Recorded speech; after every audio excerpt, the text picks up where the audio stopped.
morning. And although the students are on summer break, Madiba is still remembered.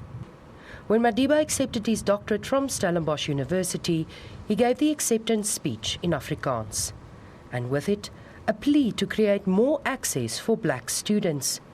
Botman says that goal has not been reached yet. Now, he is no longer, but now, more than ever, we have to honor his request. And we will do that in the next years, and we have great plans to get there, to get to a more inclusive university, to create a space where everybody feels that they're part of the university. And next year we're starting with the residences, to create inclusive residences, not just residences that can decide on their own who they want in the residence.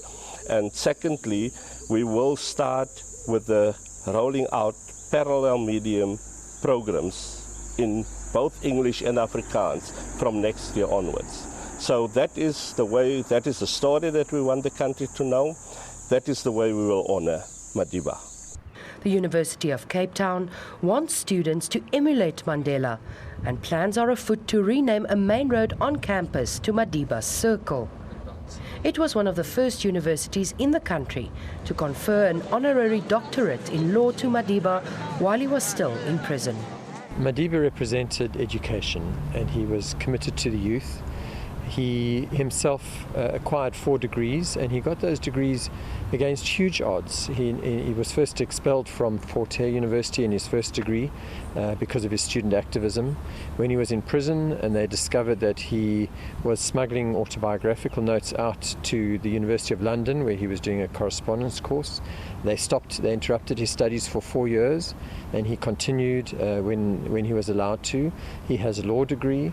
Of course, he has many honorary degrees, but it's that commitment to education that is one of the most important messages for the youth. And he often said that that is the solution to poverty, to economic development, and we want to get that message across again. We want to use the opportunity of his passing to remind people of how committed he was to that.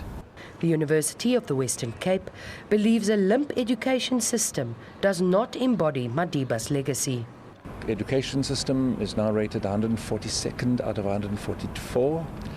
We're in the papers on a daily basis with respect to corruption, and the impunity with which this is happening is the frightening thing. We've got taxis who break the law every minute of every day and set a very, very bad example, and we seem helpless to do anything about that. And so can we take this moment now as the turning point and say we now have to take full ownership of our country.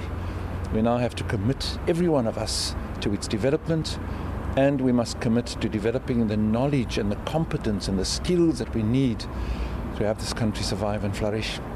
We owe that to Nelson Mandela. Madiba once said, "Education is the most powerful weapon which you can use to change the world." Mariska Botha, SABC News, Cape Town.